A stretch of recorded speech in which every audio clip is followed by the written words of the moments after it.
पंडित भंवरलाल जी शर्मा के निधन के बाद एक खालीपन सा सरदार सर में आया। चुनाव में पंडित भंवरलाल जी शर्मा के साथ कंधे से कंधा मिला के जो काम किया और देहात में जो जानकारी बनी कि उन्होंने धीरे धीरे अनिल जी शर्मा का ब्रेन वॉश किया। और टिकट मांगना हर व्यक्ति का एक कर्तव्य होता है। जो मेरे भी लोगों का डिमांड थी, मैंने एक टिकट कांग्रेस से टिकट की मांग की। विधायक जी ने मेरे से न तो कोई संपर्क किया, न उनके आदमियों ने मुझसे कोई संपर्क किया। जिस प्रकार का व्यवहार मैंने पिछले 8 महीनों में पंडित जी के निधन के बाद श्री अनिल जी शर्मा का देखा है, वैसा मैंने मेरी लाइफ में कभी नहीं देखा है। अब मैं आप आए और आपका अगर सम्मान करूंगा तो आप मेरा सम्मान निश्चित करेंगे। नमस्कार, राम राम। फिर स्वागत है अपने चैनल मीडिया 4x4 के बहुत ही शानदार कार्यक्रम में। दोस्तों, आज एक इसी शख्सियत मिलान खातर थान ले के आया हूँ जो कि सरदार सर विधानसभा के चुनाव ने हिला के छोड़ दियो। बहुत ही शानदार सरदार सर विधानसभा का कद्दावर और दबंग नेता राजकरण चौधरी साहब अपने साथ मौजूद है। आऊँ जान से का अंगो राजनीतिक सफर कटू शुरू होयो के इशो मोड़ आयो कि राजनीति में पग धरियो के तरीके का आरोप पड़ गया के तरीकों आपको राजनीतिक गढ़ सरदार सर विधानसभा में बनाने की कोशिश करी। नया हो तो आपने चैनल ने जरूर सब्सक्राइब करा और वीडियो पूरा देखे। थारी राय है राजकरण चौधरी साहब के प्रति जरूर दिया। धन्यवाद। राम राम चौधरी साहब। नमस्कार जी किशोर जी। चौधरी जी, आपका राजनीतिक सफ़र कहाँ से शुरू हुआ? ऐसा कौन सा मोड़ आया कि आपने राजनीति में पग धर दिया और राजनीति की शुरुआत कर दी? सर्वप्रथम तो मैं आपके चैनल 4x4 मीडिया का स्वागत करता हूं। जो आप यहां तक मेरा इंटरव्यू लेने आए, इसके लिए आपका बहुत बहुत साधुवाद। मैं आपको ये बताना चाहता हूं कि मेरा परिवार, मेरे पिता स्वर्गीय श्री मोहनलाल जी चौधरी, शुरुआत में राजनीति में उन्होंने स्वर्गीय मोहनलाल जी शर्मा हमारे यहाँ हुआ करते थे और उनके सानिध्य में यहाँ राजनीति में उन्होंने प्रवेश किया और लगातार वो 8 बार नगर पालिका के पार्षद रहे और सन 2000 से 2005 तक उनको सरदार शहर में चेयरमैन का कार्य करने का मौका मिला और उस कार्यकाल को लोग आज भी याद करते हैं। बुजुर्गियत आने के कारण उन्होंने 2010 में रिटायरमेंट लिया और उनकी जगह मुझे वार्ड में चुनाव लड़ने का मौका हमारे बहुत ही आदरणीय पिता तुल्य स्वर्गीय पंडित भंवरलाल जी शर्मा ने मुझे दिया और 2010 में मैंने पहला चुनाव लड़के और राजनीति में कदम रखा और सर्वप्रथम मैं नगर पालिका का पार्षद चुना गया। उसके बाद पहले कार्यकाल में ही मुझे वित्त कमेटी का चेयरमैन नगर पालिका में बनाया गया। फिर 2015 में चुनाव आए और उसमें दोबारा भारतीय जनता पार्टी के शासन में सीधा चेयरमैन का चुनाव हुआ। तो उसमें बहन सुषमा जी, जो कि भारतीय जनता पार्टी की थी, वो चेयरमैन बनी। हम अल्पमत में रह गए थे। तो उस वक्त कांग्रेस पार्टी और हमारे स्वर्गीय विधायक पंडित जी ने मुझे नेता प्रतिपक्ष बनाया और नेता प्रतिपक्ष की भूमिका 5 साल मैंने पूरे जोर शोर के साथ निभाई। ये कोई जानता नहीं था कि नगर पालिका में नगर परिषद का भी कोई पद होता है या उसके भी कोई अधिकार होते हैं। वो हमने दिखाया। सरदार शहर की जनता की समस्याएं देखी, उनका दिल जीता। उसका नतीजा ये था कि जब 2021 में चुनाव हुए तो उसमें हमारी पार्टी को अच्छा बहुमत मिला और 95 से 32 पार्षद हम चुन के आए। उस वक्त भी मुझे ये चेयरमैन बनने का मौका हमारे पार्षदों के सहयोग से और हमारे स्वर्गीय पंडित जी के आशीर्वाद से मिला था। और काम के बारे में जहाँ तक है, जब से हमारी नगर पालिका ने कार्यभार संभाला, मैंने मेरे साथियों के साथ मिलकर 32 साथियों की टीम के साथ एक 100 दिवसीय कार्य योजना बना के और काम करना शुरू किया। और काम के एजेंडों में हमने सर्वप्रथम जो विपक्ष में रहते हुए नेता प्रतिपक्ष के रूप में मैंने मूल समस्याएं देखी और जिन कामों में 40-40, 45-45 साल से किसी ने हाथ नहीं डाला, वो काम हमने शुरू हाथ में लिए और भगवान का शुक्र रहा, जनता का आशीर्वाद रहा कि हमने ऐसे 100 कितने काम विधानसभा चुनाव तक नगर परिषद सरदार शहर में संपूर्ण किए। और स्वर्गीय पंडित भंवरलाल जी शर्मा के निधन के बाद एक खालीपन सा सरदार शहर में आया और उस वक्त भी मैंने पूरी मेरी जिम्मेदारी के साथ उनको पिता तुल्य मानते हुए उनके अंतिम संस्कार से लेके 12 दिन तक हमने पूरी उस परिवार की सेवा की। जी जी और वर्तमान विधायक अनिल जी शर्मा जी जी मेरे छोटे भाई है और हमारा भी प्यार अच्छा रहा और उन्होंने भी मेरा काफ़ी सहयोग किया, ये मैं आज भी स्वीकार करता हूँ। चौधरी साहब, मतलब आप चेयरमैन रहे सरदार सर नगर पालिका के, लेकिन गांवों में आपने बड़ी तकड़ी पैठ है वो बना रखी है। लोग है जो ग्रामीण लोग हैं वो भी आपको बड़े ऊंचे ओहदे के रूप में जानते हैं। इसके पीछे कारण क्या रहा? देखिए, इसके पीछे कारण मैं मेरे पिताजी को मानता हूँ। जी जी और जो 35 साल तक मैंने चुनाव में पंडित भंवरलाल जी शर्मा के साथ कंधे से कंधा मिला के जो काम किया जी जी और देहात में जो जानकारी बनी, जी और मेरे पिता स्वर्गीय मोहनलाल जी चौधरी जो जाट विकास महापरिषद के अध्यक्ष भी रहे, जी और उसकी वजह से जो गांव में उनका नाम था वो विरासत के रूप में मुझे मिला। और निश्चित रूप से गांव वालों ने विधानसभा में जो मेरा सहयोग किया, 18 साल से लेकर 80 साल तक के बुजुर्गों तक ने राजकरण चौधरी बन के और मुझे वोट दिए। हालांकि मैं पूरे गांव में पहुंच नहीं पाया, उसके बावजूद एक निर्दलीय को इतने वोट दे के उन्होंने जो मेरे परिवार का मान सम्मान बढ़ाया, मैं सरदार सर विधानसभा तहसील का सदा ऋणी रहूँगा। चौधरी साहब, आप बोल रहे हैं कि पंडित भंवरलाल शर्मा के आप बेहद करीबी रहे हैं और एक नाम निकल कर आया कि आपने पंडित परिवार के साथ दगा कर दिया। इसके पीछे क्या मतलब आपकी टिप्पणी है? नहीं, देखिए, इस आरोप को मैं सिरे से नकारता हूँ। उस परिवार के साथ हमारे बहुत घनिष्ठ पारिवारिक संबंध रहे हैं। जी जी और जो आपने शब्द इस्तेमाल किया उसको मैं इसलिए नकार रहा हूँ जी जी कि मेरे परिवार ने कभी ज़िंदगी में धोखा सीखा नहीं। जी मेरे पिता मरणोपर्यंत तक जी जी पंडित भंवरलाल जी शर्मा के साथ रहे जी जी और मैं भी और मेरा परिवार भी उसके बाद श्री अनिल जी शर्मा के हम साथ रहे। लेकिन परिस्थितियाँ ऐसी बनी, अचानक उनके चले जाने से जो खालीपन हुआ, और कुछ लोग सरदार सर के चुनिंदा लोगों को मैं आज स्पष्ट करना चाहता हूँ कि उन्होंने धीरे धीरे अनिल जी शर्मा का ब्रेन वॉश किया और उस ब्रेन वॉश करने की वजह से आपसी दूरियां बढ़ती गई, कम्युनिकेशन गैप होता गया और धीरे धीरे वो गैप इस मोड़ पे हमें लेके आ गया कि परिस्थितियां कुछ ऐसी बन गई कि हमें भी चुनाव लड़ना पड़ा। चौधरी साहब, मतलब आप बता रहे हैं कि अनिल जी का ब्रेन वॉश हुआ। ब्रेन वॉश तो शायद आपका भी, क्योंकि 5 लोग इधर हो जाते हैं, चुगली वाले 5 लोग इधर हो जाते हैं और ऐसी परिस्थिति बन गई कि आपने चुनाव लड़ा उनके सामने। और चुनाव है वो क्यों लड़वाया गया, इसके पीछे लोग जानना चाहते हैं। देखिए, लोगों की जो भावनाएं थी, जी जी मैं इस बात को नकार नहीं रहा हूँ कि भी मेरे पास कोई ब्रेन वॉश करने वाले नहीं रहते होंगे। वो तो जब पद होता है तो हो सकता है ब्रेन वॉश करें, लेकिन ये हम दोनों का दायित्व बनता है जी जी कि भाई हम दोनों हमारा दिमाग सही रखें। और 8 महीने के कार्यकाल में मैंने 3 बार अनिल जी से व्यक्तिगत मुलाकात की, लोगों के द्वारा करवाई गई वो भी की। लेकिन मामला एक यहाँ हाडिया बाबा मंदिर था, वहाँ से डिस्प्यूटेड हुआ था। अच्छा उस मंदिर को हटाने का एक आदेश जी जी माननीय हाईकोर्ट द्वारा अतिक्रमण हटाने का आदेश आया था।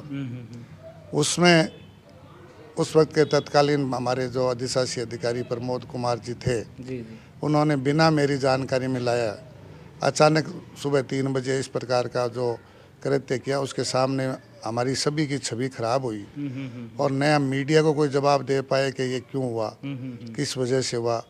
अगर वही बात सभापति या चेयरमैन के विश्वास में ला के किया जाता तो कानूनन बात थी, करना भी था।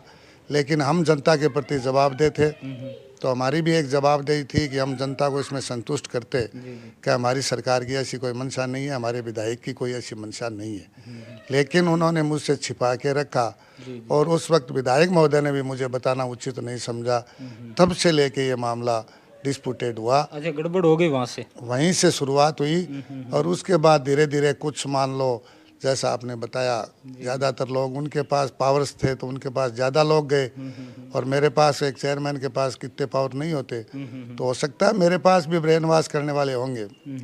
लेकिन उसके बाद हम मिले, अधिशासी अधिकारी को लेके मैं हमारे प्रदेश अध्यक्ष गोविंद जी डोटासरा जी से मिला। जी उनको भी मैंने शिकायत की, वो भी हमारे विधायक महोदय को नागवार गुजरा और वो उल्टा का ज़्यादा उससे सुलझाने के बजाय वो ज़्यादा नाराज़ होते गए। हाँ, डोटासरा साहब के साथ एक वीडियो वायरल हुआ था, सड़क के ऊपर ही आपने उनको रोका था और आपकी बात को नकारा। इसके पीछे आप ये कारण मान रहे होंगे कि किसी बड़े नेता का हाथ था कि इनको जयपुर में घुसने नहीं दिया जाए। नहीं नहीं, मैंने वो बहुत बाद की बात है साहब, पहले उससे पहले मैंने संपर्क करने के बाद में, जी जी और टिकट मांगना हर व्यक्ति का एक कर्तव्य होता है। जो मेरे भी लोगों का डिमांड थी, मैंने एक टिकट कांग्रेस से टिकट की मांग की, डोटासरा जी से मिले। टिकट हमें मिले या नहीं मिले वो अलग बात है, टिकट कोई भी मांग सकता है। जी जी और तब तक विधायक महोदय का स्टेटमेंट भी सही था, भी टिकट मांगने का अधिकार है सबको। जी जी। लेकिन जब हमारी टिकट में हमें गड़बड़ दिखी तो हम 200 गाड़ी का काफिला लेके जयपुर गए, अच्छा अच्छा। और जयपुर हमारी मांग रखने गए तो चौमू के पास भारी पुलिस बल के साथ हमें रोक लिया गया। जी जी और रोकने के बाद में हमने प्रदेशाध्यक्ष जी को फ़ोन किया, डोटासरा जी वहाँ आए भी थे मौके पे, जी जी। लेकिन बाद में पता चला कि ऊपरी दबाव से हमें रोका गया। शाम ने हमारे कार्यकर्ताओं ने मुख्यमंत्री माननीय अशोक गहलोत जी से भी मुलाकात की, जी टिकट की मांग की। जी। टिकट मांगने तक का मामला अलग था। अच्छा अच्छा। जब विधायक महोदय को टिकट मिल गई, जी जी अगर टिकट 5 मांगते हैं, चूरू में भी 8 ने मांगी थी, तारानगर में भी मांगी थी। जी जी। टिकट मांगने के बाद जब किसी भी सदस्य को टिकट मिल जाता है तो उसके बाद उसकी एक जिम्मेदारी बनती है कि अपने वो नाराज कार्यकर्ताओं को मनाए। अच्छा अच्छा अच्छा। और विधायक जी को टिकट लिए 20 दिन हो गए, विधायक जी ने मेरे से न तो कोई संपर्क किया, न उनके आदमियों ने मुझसे कोई संपर्क किया। अच्छा अच्छा। और जब मुझे एकदम से दरकिनार किया गया जी जी। तो काफ़ी लोग इकट्ठे हुए, हजारों आदमी इकट्ठा हुए। और उस वक्त ये निर्णय हमें लेना पड़ा कि जब आदमी की कोई पूछ नहीं हो, कदर नहीं हो, न मुझे कोई हाईकमान ने मेरे से संपर्क किया अनिल जी के सहयोग के लिए, तो फिर मेरा ज़मीर मुझे कचोटने लगा। और मैंने तब हमारे लोगों के कार्यकर्ताओं के कहने से, और मैं एक तो खैर गलत हो सकता हूँ, जी जी। चलो एक चेयरमैन गलत हो सकता है, लेकिन उस वक्त विधायक जी के निधन के बाद करीब 8-9 पदाधिकारी, जो वरिष्ठ पदाधिकारी विधायक जी के साथ कंधे से कंधा मिला के चल रहे थे, उन सब ने वहाँ से जगह छोड़ दी। अच्छा अच्छा। जिसमें ब्लॉक कांग्रेस के अध्यक्ष और भूमि विकास बैंक के चेयरमैन श्री राम जी डूडी, उन्होंने भी उनका साथ छोड़ा। उसके बाद कृषि क्रय विक्रय सहकारी समिति के अध्यक्ष भाई लालचंद जी बने थे, उन्होंने भी उनका साथ छोड़ा। इस प्रकार कुल मिला के और काफ़ी पदाधिकारियों ने जगह छोड़ के, और एक जो ये ग्रुप बना, न उन्होंने मनाने की कोशिश की, न किसी को उन्होंने समझाने की कोशिश की। और इनका ईगो इतना हो गया विधायक जी का कि वो अपने आप को बहुत बड़ा मानने लगे। और उस वजह से देखिए, राजतंत्र है ये, लोकतंत्र में नम्रता से सब कुछ किया जा सकता है। बाकी अगर किसी को रोब से अपन साथ करना चाहे तो कार्यकर्ता साथ नहीं होता। और टिकट नहीं मिलने के कारण हमने पर्चा भरा, और हमें सिर्फ 13 दिन का या 14 दिन का समय मिला। अच्छा, उतने दिन में ही आपने प्रचार है वो कवर करने की कोशिश की? सिर्फ 14 दिन का पर्चा भरने के बाद हमने मिला। और भारतीय जनता पार्टी से टिकट नहीं मिलने के कारण भारतीय जनता पार्टी के वरिष्ठ नेता श्री अशोक जी पिंचा भी हमारे साथ हुए। हाँ, ये मुद्दा बड़ा उछल कर आया था कि ये बताइए, लोग जानना भी चाहते हैं कि अशोक जी पिंचा साहब है वो खुलकर आपके सामने आए या नीचे नीचे मतलब आपको सपोर्ट कर रहे थे? अशोक जी पिंचा स्वयं भारतीय जनता पार्टी में टिकट मांग रहे थे, जी जी। और टिकट माननीय श्री नीणवा जी को मिली। तो जो ही हमने ये निर्णय किया तो श्रीमान अशोक जी पिंचा खुल के हमारे साथ आए, जी जी। और एक सर्वदलीय दल का हमने गठन किया बिना किसी पार्टीबाजी के। और सर्वदलीय उम्मीदवार के रूप में हमने चुनाव लड़ा। और शुरुआती में पर्चा भरते ही हमने एक देहात में खाली एक मैसेज, टेलीफोन से मैसेज किया था कि इस प्रकार हम चुनाव लड़ रहे हैं। अशोक जी ने भी निवेदन किया, हमने भी अपील की। जी जी। और करीब 22,000 आदमियों की भीड़ सरदार सर में इकट्ठी हुई, वो सारे मीडिया ने देखी। जी जी। और पूरा शहर उस समय माहौल जो बना उसी की देन थी कि हमें 78,000 के करीब निर्दलीय वोट हमें मिले। और अशोक जी ने अंतिम समय तक हमारे साथ रह के चुनाव लड़ा। और बात चुनाव की नहीं है, बात स्वाभिमान जहाँ हो जाए वहाँ स्वाभिमान की बातें होती है। तो शायद कहीं स्वाभिमान पे चोट अशोक जी के लगी होगी, स्वाभिमान पे चोट मुझे लगी। और हमने एक ऐसा विकल्प जनता को दिया कि जो नाराज़ हैं वो हमारे साथ आए और हमारे साथ मिलकर चुनाव लड़े। चौधरी साहब 78,000 वोट सरदार सर विधानसभा में आपने इकट्ठे कर लिए। राजनीति में बड़े सक्रिय हैं आप, आपको हर तरह की नॉलेज है। एक बात लोग आपसे जानना चाहेंगे, अशोक जी पिंचा साहब की जो टिकट है उसे कटवाने के पीछे लोगों ने एक नाम उड़ाया था, मैं नहीं लूँगा। आपसे जानना चाहूँगा कि उनकी जो टिकट कटी थी उसके पीछे किसका बड़ा हाथ था? देखिए, हम तो कांग्रेस ही थे और कांग्रेस का टिकट मांग रहे थे। जी जी वो भारतीय जनता पार्टी का अंदरूनी मामला था। जी जी इसका जवाब आपको शायद अशोक जी पिंचा ही दे सकते हैं। मैं इस बारे में कोई जवाब नहीं दे पाऊँगा। हाँ, आज मैं सर्वदलीय या निर्दलीय जो भी हूँ उसके बारे में तो आप पूछो तो मैं बता सकता हूँ, लेकिन उनके बारे में मैं तो उस वक्त का कुछ नहीं बता सकता। क्यों कि उस वक्त अशोक जी पिंचा स्वयं भारतीय जनता पार्टी के सीनियर नेता थे जी जी और भारतीय जनता पार्टी का अंदरूनी मामला था। किसने कटवाया, क्यों कटवाया, ये उनका मैटर है, वो जवाब दे सकता है। चौधरी साहब 78,000 वोट आपको मिले हैं। 78,000 जो वोट है उनको एक उम्मीद भी होती है, लेकिन आप हार गए।